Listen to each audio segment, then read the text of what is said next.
नमस्कार, मैं राजीव रंजन नाग हूँ न्यूज ट्रैक 24x7.com के लिए। दरअसल भारत में मीडिया पर से लोगों का भरोसा कम हो रहा है।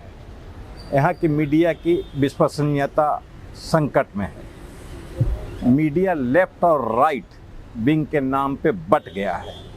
ये खाई बीते 10 दिनों में और 10 वर्षों में और ज़्यादा बढ़ी है। मीडिया का तेवर बदला है और उसमें सवाल पूछने का जो परंपरागत एक संवैधानिक एक अधिकार जो मीडिया को होता है, वो सवाल पूछने का चलन भी कम हुआ है। पत्रकारों पे हमले बढ़े हैं, मुकदमे बढ़े हैं। जिस किसी ने साहस किया है कुछ इंडिपेंडेंट लिखने की, उन्हें नौकरी गंवानी पड़ी है, जेल जाना पड़ा है, मुकदमों का सामना करना पड़ा है। और इन्हीं तमाम मुद्दों पर हमने कारवां मैगजीन के संपादक जाने माने पत्रकार हरतोष बल से बातचीत की है और जानते हैं कि इन इश्यूज पे वो क्या सोचते हैं। देश के जाने माने पत्रकार हरतोष बल जो कारवां मैगजीन के एडिटर हैं। हरतोष बल देश में और विदेश में मीडिया में जो गतिविधियां चलती हैं, जो एक्टिविटीज चलती हैं, जो घटनाएं घटती हैं, उस पर नज़र रखते हैं। उनसे हम मीडिया से जुड़े मुद्दों पे बातचीत करेंगे। हरतोष जी, आज की मीडिया में भरोसे का संकट है, क्रेडिबिलिटी का संकट है। ये संकट लगातार बढ़ा है, उस पर आप क्या कहना चाहेंगे? ये रिवाइव कैसे हो सकता है? देखिए, रिवाइव की जहाँ तक बात है, मुश्किल काम है, क्योंकि संकट दो तरह से है। एक तो मीडिया के अंदरूनी कारणों से है संकट, जिसमें कि मीडिया के जहाँ तक पूंजीपति का कंट्रोल है, जो ओनरशिप का पैटर्न है, जहाँ पे रिलायंस और अंबानी अडानी जैसे लोग। दूसरा है कि सरकार का भी एक ये मंशा है, चाहता है कि मीडिया की क्रेडिबिलिटी कम रहे, तो उसमें भी सरकार का भी काफ़ी हद तक हस्तक्षेप जो है, जो जिस तरह से डायरेक्ट या इनडायरेक्ट प्रेशर है, एजेंसीज का प्रेशर है, ईडी का, ये सबको आप मिला लें अगर, तो अभी जो प्रहार मीडिया पे हो रहा है, ऐसा प्रहार पहले कभी भी नहीं हुआ है। लोग इमरजेंसी की बात करते हैं, पर वो 1-1.5 साल का प्रहार था, ये 10 साल से चला आ रहा है। अगर हम बात करते हैं कि इसका काउंटर करने के लिए जो अल्टरनेट मीडिया है जी, क्या सफल हो पा रहा है क्या? देखिए, सफल आप किस दृष्टि से देखेंगे कि अल्टरनेट मीडिया में जो जर्नलिज्म हो रही है, जर्नलिज्म अच्छी हो रही है, स्टोरीज भी अच्छी हो रही हैं, कोशिश काफ़ी है, पर एक दायरा लिमिटेड है, क्योंकि जहाँ पे आपका पूंजी लिमिटेड, तो आपकी पहुंच भी लिमिटेड होगी। तो जो इस मीडिया को एक्सेस कर सकते हैं, उन्हें तो कुछ अच्छी जर्नलिज्म देखने को मिलती है, पर जहां तक आम जनता का सवाल है, इस देश की जनता का सवाल, उन तक ये मीडिया खास तौर पे पहुंच नहीं पा रहा है। वहां पे अभी भी मेन स्ट्रीम मीडिया का ही कंट्रोल है, और जो सरकार की गतिविधियों के क्रिटिकल जो सोच होनी चाहिए, जो एग्जामिनेशन होनी चाहिए, वो अपने मेन स्ट्रीम मीडिया में नहीं है। आपके समझ से जो मेन स्ट्रीम मीडिया है, जिसको हम आज की तारीख में गोदी मीडिया का भी नाम दे रहे हैं, वो किसी प्रभाव में भी है, एक तरफा खबरें भी परोस रहा है। क्या लग रहा है कि सरकार से उनको किस तरह का फ़ायदा मिलता होगा? तो इस तरह से वो, देखिए, हम कई बार गलती करते हैं कि हम इंडिविजुअल जर्नलिस्ट के लेवल पे ये चीज़ सोचते हैं। हमें मालिकों के लेवल पे सोचना चाहिए कि देखिए, जहाँ तक हमारी मेन स्ट्रीम मीडिया या गोदी मीडिया की ओनरशिप ज़्यादातर बड़े पूंजी के हाथ में है, तो उनको ऐसा नहीं है कि कोई सीधा फायदा मिलता है सरकार से, पर हर बड़े पूंजीपति को इस बात का पता है कि अगर आपको सरकार के सही कोने में रखना है, सही सरकार आपको सही नज़रिए से देखे, तो आपको कुछ ऐसे काम करने पड़ते हैं जिसके बिना आपको अपने बिजनेस में दिक्कत आ सकती है, बाकी बड़े बिजनेसेस में दिक्कत आ सकती है। तो वो अपने मीडिया का एक इस्तेमाल करते हैं, और ये मैसेज जो भी उस मीडिया में काम कर रहा है, उन्हें साफ पता है। तो कोई रोज़ सरकार को आके कहने की ज़रूरत नहीं है, डराने की ज़रूरत नहीं है, धमकाने की ज़रूरत नहीं है। ये मैसेज अपने आप, ये जो स्ट्रक्चरल प्रॉब्लम है, जो हमने ढांचा खड़ा किया हुआ है, उसमें ही लोग समझ जाते हैं कि क्या करना है और सरकार के फेवर में क्या कहना है और क्या नहीं कहना है सरकार के बारे में। जैसे इमरजेंसी में एक बात आई थी, जिसको बाद में एल.के. आडवाणी ने भी उसको व्याख्या की थी अलग तरीके से, कि इंदिरा गांधी ने डराने की धमकी की और लोग लेट गए हैं। तो इस बार भी लग रहा है कि बीते एक दशक में सरकार ने किसी तरीके से मीडिया को एक तरह से नियंत्रण में करने की कोशिश की है, किसी भी तरीके से, ईडी, आईबी, किसी भी तरीके से। जितना डरना था मीडिया को शायद उससे अधिक डरा हुआ है। कहीं ज़्यादा डरा हुआ। पर मैंने कहा दो चीज़ें हैं ना, एक तो ढांचे की जो डर है, वो डर असल में अगर आप आम जर्नलिस्ट से बात करेंगे तो ये नहीं है कि आम जर्नलिस्ट खबर नहीं करना चाहता है। उसको मालूम है कि किसी तरह की वो खबर करेगा तो कल उसके पास नौकरी नहीं होएगी, बच्चों की स्कूल की फीस है, घर की जो किश्त है वो चढ़ाने की जो बात आ जाती है, वो डर कहीं ज़्यादा है। डर क्योंकि मालिक उसे नौकरी से निकाल देगा। डर ये नहीं है कि सरकार आपको पकड़ के जेल में कर देगी। आप देखिए तो दिल्ली में कितने बड़े पत्रकारों को आज जेल हुआ है या कोई हुआ है। बिल्कुल। उस तरह का जो है अटैक सरकार का सिर्फ दो तरह के लोगों पे आ रहा है, चाहे अगर आप मुसलमान हो या मार्क्सिस्ट हों तो डायरेक्ट सरकार अटैक करेगी। बाकियों को अभी तक ऐसे, मैं ये नहीं कह रहा छूट दी हुई है, पर अगर आप अपना अधिकार व्यक्त करें, आप जो कहना चाहते हैं कहें, तो ऐसा कुछ नहीं हो रहा है जिसके कारण आपको चुप रहना पड़ेगा। पर मीडिया का जो ढांचा, जो बड़ा ढांचा है, वो ऐसा हो गया है कि कोई ऐसी जगह नहीं रह गई है जहां अपने आप को एज अ जर्नलिस्ट सही तौर पे व्यक्त कर सकते हैं। एक स्थिति यह है कि ऑल्टरनेट मीडिया थोड़ी बहुत इस सोसाइटी में इस दबाव के बाद भी अपनी भूमिका निभा रहा है, लेकिन उसको लेकर के भी सरकार रेगुलेशन ला रही है। उसके बाद क्या स्थिति होगी, या फिर ये कि उससे भी सरकार उससे भी डर गई?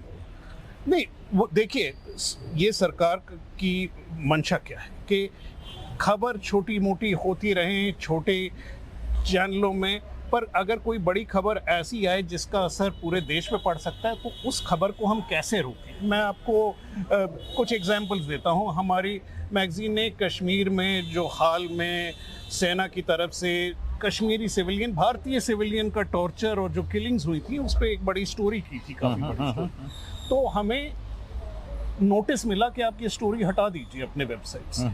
अब इसमें ये नहीं कहा गया कि क्यों हटाइए।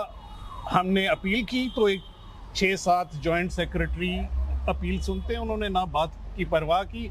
शाम को नोटिस आ गया कि आप नहीं हटाते तो आपकी पूरी वेबसाइट हट जाएगी। तो वो स्टोरी हमने हटा दी और सुप्रीम कोर्ट ने उसे चैलेंज किया, कोर्ट में चैलेंज किया। बात यह है कि वो स्टोरी हमारी प्रिंट मैगजीन में छपी हुई है और अवेलेबल है। अच्छा, पर वो प्रिंट में उसे रोक नहीं सकते कि प्रिंट के ऐसे कानून हैं कि किसी कानून के अंतर्गत हमने स्टोरी में कुछ गलत नहीं किया, वर्जन्स हैं, सब कुछ किया, चेक किया है, सब लोगों के बयान ठीक हैं। डिजिटल में अब नियम ऐसे बना दिए गए हैं कि वो प्रिंट से कहीं ज़्यादा सख्त, कि आप प्रिंट में जो स्टोरी चल सकती है वो आज डिजिटल में नहीं सकती, और सरकार कोई ठोस कारण दिए बिना वो स्टोरी हटा सकती है। तो ये तो एक प्रतिक्रिया सरकार ने शुरू कर दी है कि डिजिटल में एक तरह की ऐसी कड़की बना दी है सरकार ने कि अगर उन्हें कोई स्टोरी पसंद ना है किसी भी कारण पे। हाल में वायर के साथ क्या हुआ था, आज जो प्रेसिडेंट ट्रंप बोल रहा है कि हमारे 5 एयरक्राफ्ट कर रहे थे, तो वायर ने CNN की कहानी को लिंक करके कहानी यहाँ लिखी थी। उसमें कुछ ऐसा नहीं कहा था जो CNN में नहीं कहा हुआ है। जी जी जी।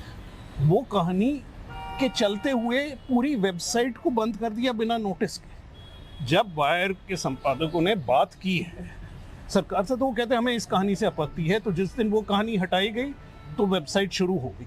पर उस कहानी में क्या गलत था, उनको कहानी से क्या आपत्ति थी, कोई इन्फॉर्मेशन गलत थी, किसी तरह की उसमें गलती थी, कोई चीज़ नहीं कही गई।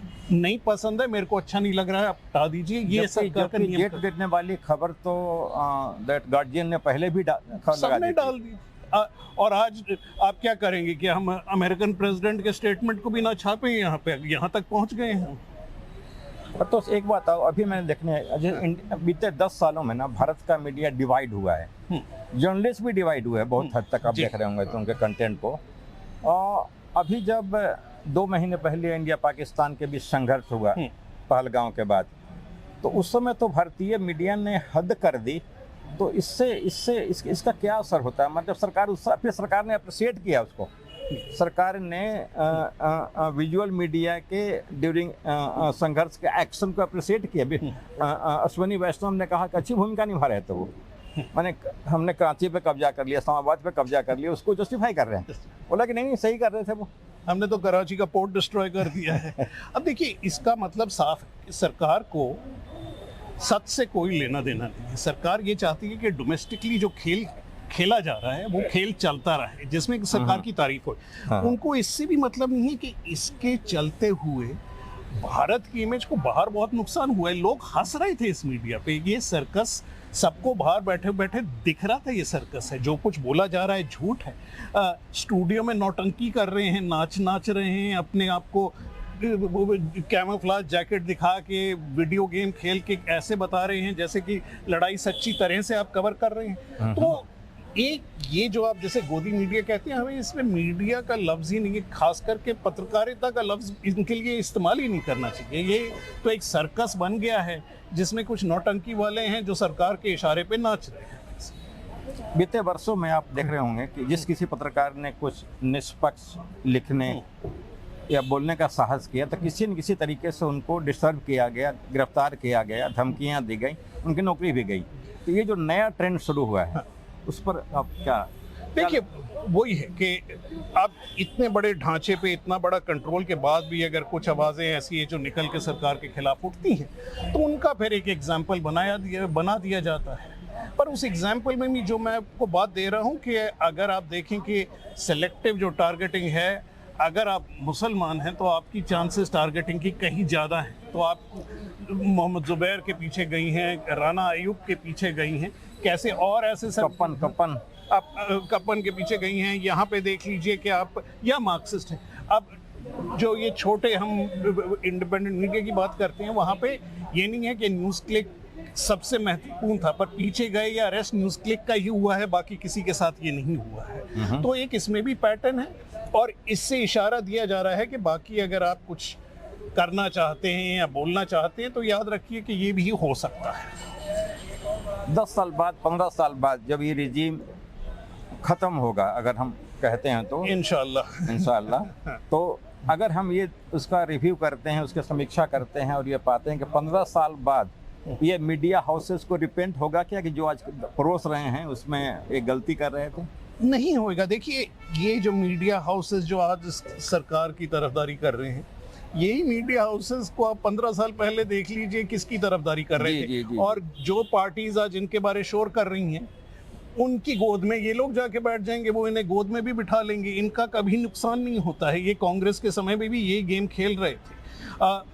और हद की बात तो ये है कि आप देखेंगे जिनको आज हम इंडिपेंडेंट कहते हैं और ये दिखाने की कोशिश करते हैं कि ये लोग बायस्ड हैं, ये वही लोग थे कि कांग्रेस के टाइम पे भी कांग्रेस को क्रिटिसाइज कर रहे थे। और ये जो अपने आप को राइट विंग मांगते हैं, ये बोलते हैं कि कांग्रेस के टाइम पे चुप बैठे हुए थे। इनमें से किसने कौन सी बड़ी स्टोरी की थी जिससे कांग्रेस को दिक्कत आई थी? तो ये तो पत्रकार है ही नहीं है, ये तो प्रोपेगेंडिस्ट है। अगर हम बात करें कि एक तरह से ये सेंसरशिप एरा चल रहा है, क्योंकि आप टेलीविज़न की छोड़ दीजिए, वो तरफा खबरें परोसने के लिए बदनाम है, लेकिन प्रिंट मीडियम में भी आप जो उम्मीद करते हैं वो खबरें नहीं आ रही जो 10 साल पहले आ रही थी। आपने याद किया होगा कि एवरी पार्लियामेंट सेशन की ईव पे इंडियन एक्सप्रेस कुछ खुलासा करता था। बीते 11 साल से एक्सप्रेस तरीके अखबार ने भी ऐसा कुछ नहीं किया जिसकी पार्लियामेंट में चर्चा। देखिए, हम लोग मजाक के तौर पे कहते हैं, पर ये मजाक सच है कि अब एक्सप्रेस एक जॉइंट सेक्रेटरी लेवल का सरकार बन गया कि वहाँ पे एक्सप्रेस में आप कोई बड़ा स्कैम पढ़ेंगे ना तो उसमें जॉइंट सेक्रेटरी के ऊपर का कोई इन्वॉल्व नहीं होगा। तो उनकी औकात वहाँ तक रह गई है कि उनकी हिम्मत नहीं है कि किसी बड़ी सरकारी जो स्कैम है या किसी वो है उसके पीछे जाके लिख सके।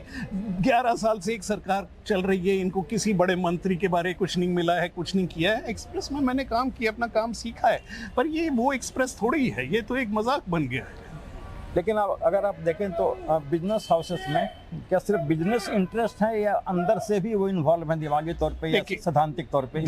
ये आपने जो बात कही है बहुत ज़रूरी है, क्योंकि अगर हम ये बात सोचें कि कांग्रेस और इस युग में क्या अंतर है, तो पूंजीपति तो हमेशा सरकार के साथ है, पर ये जो पूंजीपति हैं खास करके जो हैं, तो ये खास तबके से आते हैं। अपनी भारत मीडिया की एक इतिहास रहा है कि पूंजीपति ज़्यादातर शुरू में मारवाड़ी थे और मारवाड़ी के बाद जब लिबरलाइजेशन हुई है तो इसकी एक्सपेंशन हुई है, पर बाकी ट्रेडिंग क्लासेस में हुई है। कुछ बनिया आ गए हैं, कुछ खत्री आ गए हैं, पर ये एक ही अर्बन ट्रेडिंग जो क्लास है जिसको हम कह लें कि वर्ण के तौर पे बनिया या वैश्य वर्ण के लोग हैं जो पैसे से डील करते हैं। जी। ये तबका हमेशा ही हिंदुत्व का बहुत बड़ा सपोर्टर रहा है।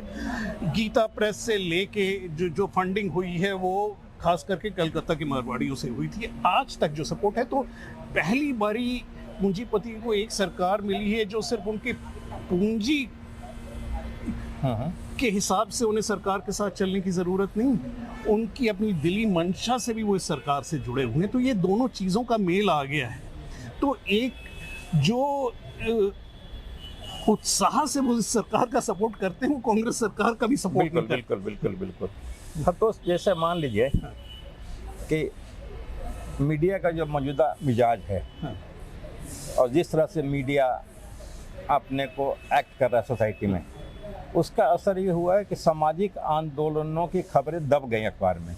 अब मेधा पाटकल और राजगोपाल सरीखे लोग जो किसान को इशू को लेकर के या बांध के इशू को लेकर संघर्ष कर रहे थे, ये खबरें लुप्त है क्योंकि शायद वो अब उनकी प्रायोरिटी में नहीं है। एक खास करके देखिए, आज ये देखिए कि जब मैं पत्रकारिता में आया था, मैं जब सिटी पेपर्स एक्सप्रेस में काम कर रहा था, तो सबसे इम्पोर्टेंट जो अपना एक बीट होती थी, रेलवे की बीट होती थी। रेलवे स्टेशन पे क्या हो रहा है, ट्रेन्स के साथ क्या हो रहा है, आज किसी को मतलब नहीं है। हवाई जहाज का कुछ होए तो वो खबर छपेगी, ट्रेन से हमें कुछ लेना देना नहीं है। ये क्योंकि पूंजी और एडवर्टाइजर्स का जो मार्केट है वो ऊपरी तबके की तरफ चला गया है। तो जो सारा फोकस है अपने सोसाइटी में सिर्फ उसी के से रिलेटेड मुद्दों का, लेबर को लेके, सोशल मूवमेंट्स को लेके, ज़मीन पे जो हो रहा है उसके बारे क्या हो रहा है, क्या होना चाहिए, किस तरह की कवरेज होनी चाहिए, ये गायब हो गई है हमारी मीडिया से। सरकार को एक बहाना ये मिलता है कि सोशल मीडिया फर्जी खबरें प्लान करता है। उस पर सुप्रीम कोर्ट ने भी कई दफ़ा आंखें दिखाई हैं, हाई कोर्ट ने भी कुछ कई इश्यूज पे कहा है। तो क्या लग रहा है सोशल प्लेटफॉर्म पे जो कुछ भी चीज़ें आ रही हैं उसको भी ख़त्म करने की कोई योजना है कोर्ट के जरिए? देखिए, जितना कोशिश मैंने कहा, डिजिटल नियम तो आ गए हैं, वो सोशल मीडिया पे भी लागू होते हैं, गूगल पे भी लागू होते हैं, तो वो तो पूरी तैयारी है।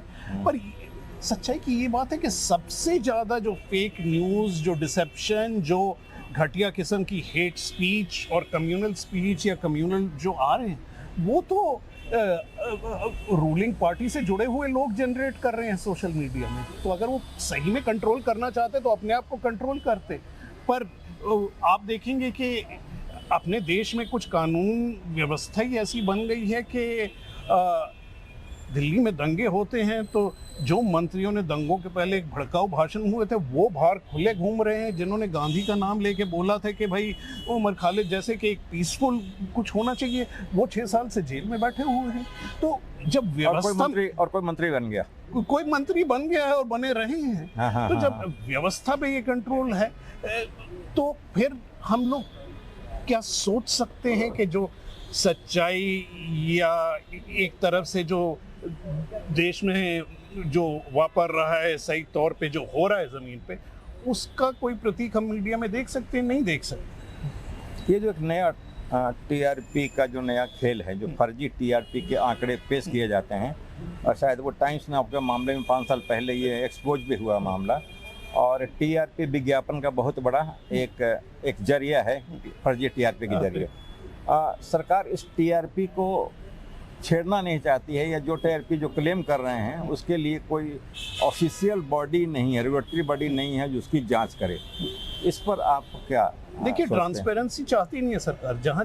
जहाँ पे आप ट्रांसपेरेंसी ना रखेंगे, जहाँ पे आप कंट्रोल रख सकते हैं, उस कंट्रोल की तरह आप अपने चाहतों को रिवॉर्ड कर सकते हैं। चाहे इलेक्टोरल बॉन्ड्स हों, चाहे टीआरपी को नापने वाली मैकेनिज्म होए, जब आपको उसे नॉन ट्रांसपेरेंट रखेंगे तो फिर पावर के इस्तेमाल से आपको ही उसका फ़ायदा होगा।